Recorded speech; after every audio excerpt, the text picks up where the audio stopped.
Naruto ran from 2002 to 2007 and is based on part 1 of the Naruto manga by Masashi Kishimoto and follows Naruto Uzumaki, a mischievous adolescent ninja who struggles as he searches for recognition and dreams of becoming Hokage, the village's leader and strongest ninja. This has been a long time coming. It's been nearly 2 years since I started my Naruto journey with the original run, and it's been a pretty exhausting task. It's also been a very rewarding one for the most part, and I'm happy to share my thoughts with everyone. I grew up during the height of Naruto's popularity, but wasn't really into it at the time. I had just missed the entry point, and many of my friends were so far into that I couldn't have possibly kept up at that point. But I did watch episodes time to time when it was on Toonami. But again, I missed that early threshold, and so here I am, all these years later, finally giving my thoughts on the original run. When you start Naruto, much like any long-running anime, it's a commitment, and you will be asked to put in hours upon hours of your time. Sometimes it will be worth it, and other times it will be a complete waste of your time. The original run of Naruto is 220 episodes. That includes all the canon episodes, which are based on the actual manga, and then nearly 80-some episodes of filler episodes and arcs. And it's shows like Naruto where the term filler has received such a backlash that it seems to be used for anything that people don't believe services the main story or moves it forward.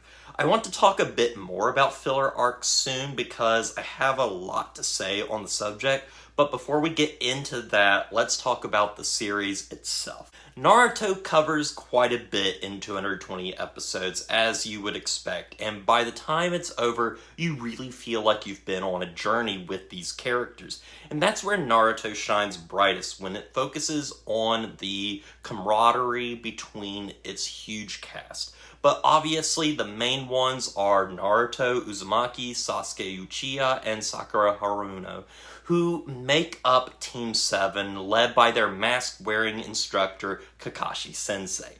The show does such a great job of increasing the tension and threat throughout the show by starting out innocently enough with Naruto and the others being in school, learning the academic side of being a ninja, before going out onto their first missions, to eventually moving on to the next big step, and eventually it all climaxes in a potential war that's on the horizon, and how Naruto gets to that point is thrilling and also filled with many detours. The first arc of the story does such a great job of setting up these characters, especially Naruto, who starts out as a loner who has the potential of being the worst ninja in Leaf Village. But through several missions, and one in particular in the Land of Mist, he is able to prove himself more than capable.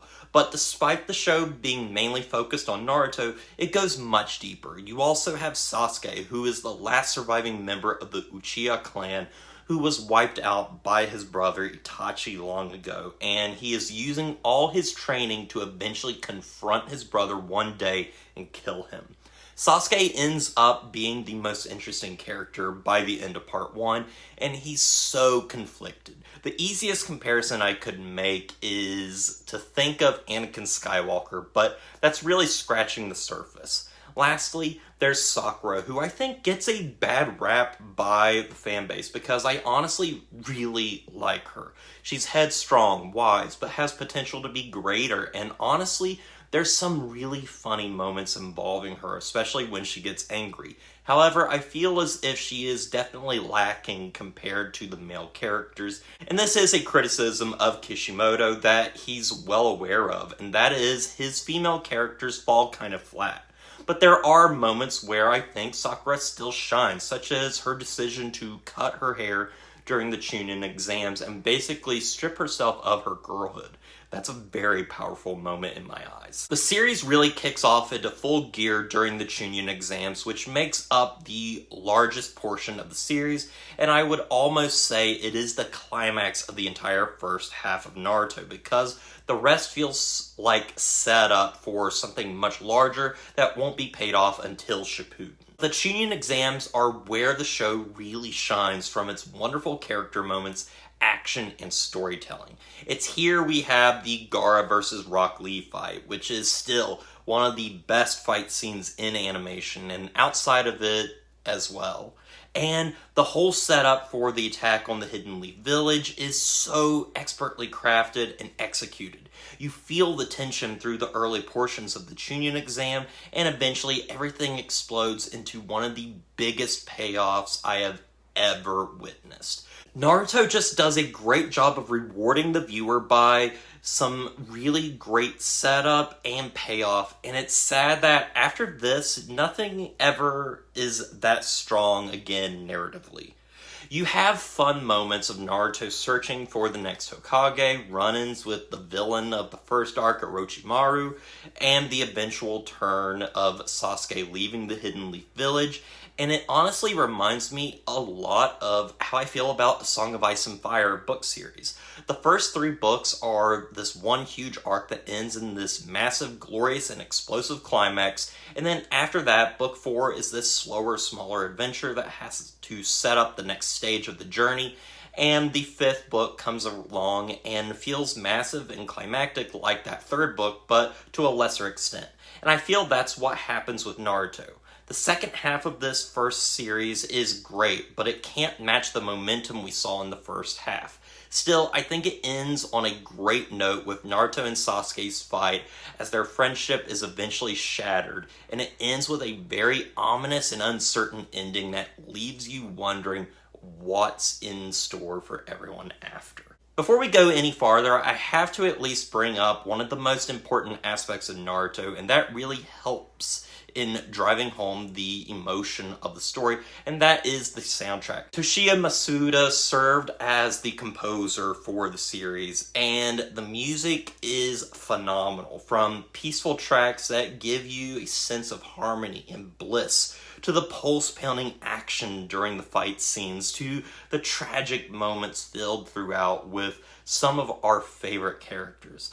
It's a wide range of emotions and enhances the narrative in the best way, even if near the end the music begins to get repetitive. That's probably some of the weaker elements of Naruto, the repetitiveness and overextension of story beats. This is commonplace in a lot of anime that has to fill in 23 minutes of screen time in whatever way they can, so they will show flashbacks to scenes from either episodes ago or even a few minutes ago, and it really dampens the pacing of the show, and episodes will pass by with very little actually happening in them.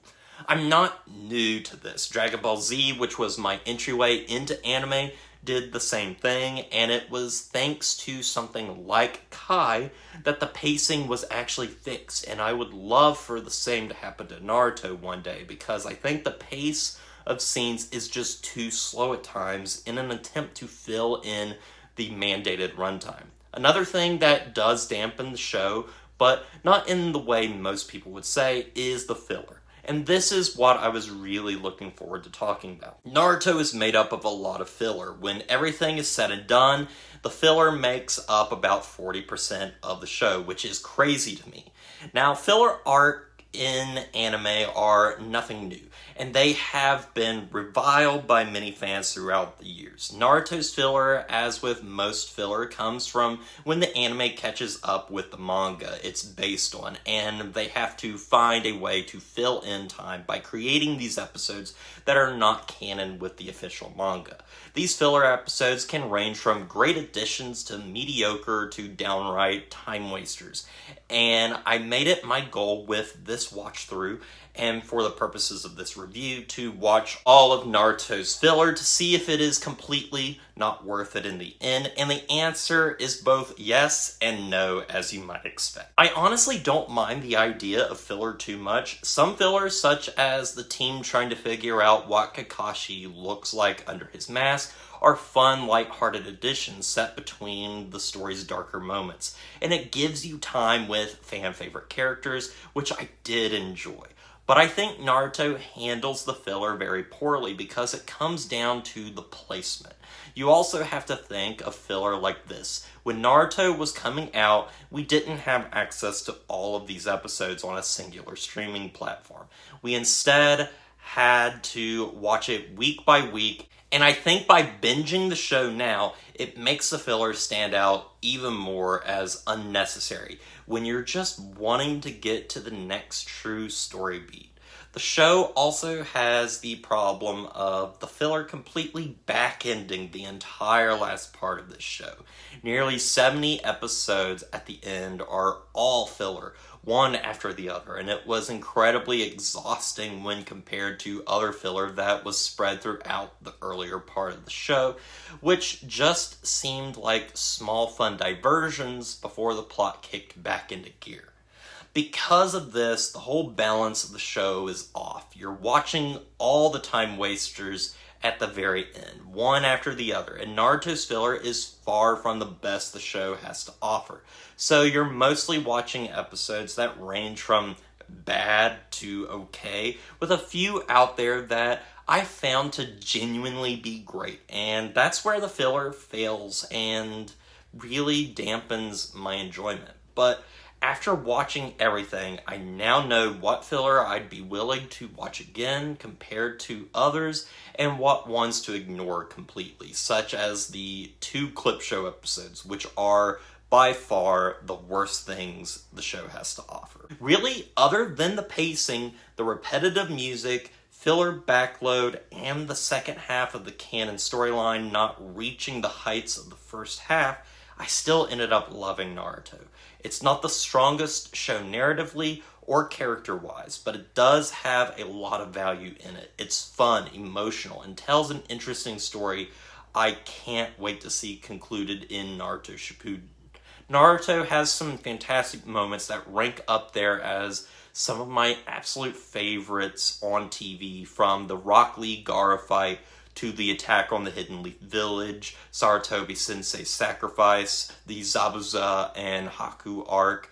The list goes on. It was all very much worth every moment to spend time with these characters and this world, and I can't wait to explore it even farther once I get to Shippuden. And with all that said, I'm going to give Naruto a very solid 8 out of 10.